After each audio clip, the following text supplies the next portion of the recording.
Having a creative vision, a creative direction for your e-commerce company is super important. The visual aspect and the creative aspect of how people are attracted to your product or service is something that maybe early stages it's hard to kind of really understand the true value of it, but having something that is a clear creative vision, something that really ties together what the direction is that you're going to take the brand.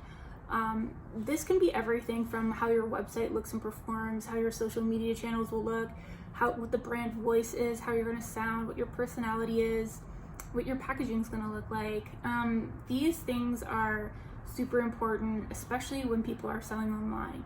So you're not going to have all of the things that somebody would experience walking into a store. You're really relying on these online channels to set you apart, to do something different for your brand and have you connect with a customer. Unfortunately, there's a lot of people that skip this step.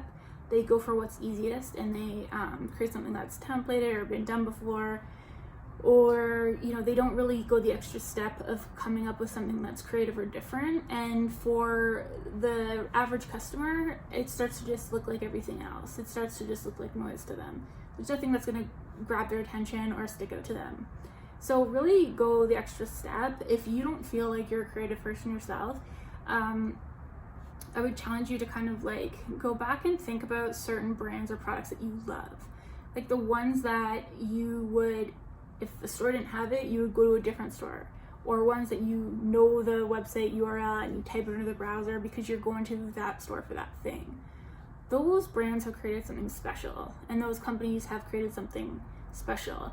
And that could be from how they talk on social media, to how they correspond with customers, to how their packaging comes in the door, to any of those little things that really set them apart for you. If you don't feel like you're creative yourself, just look around you. There's inspiration for you everywhere. But also online is a great resource. Reach out to people, join Facebook groups, join Twitter chats, ask people what they think. If you can't afford to hire a professional yourself, in terms of a creative consultant, a creative director, art director, designer, I would say if you can, do it. It'll be worth every penny. If you can't, still open yourself up to have that time and space to explore the creative side of what you're about to do.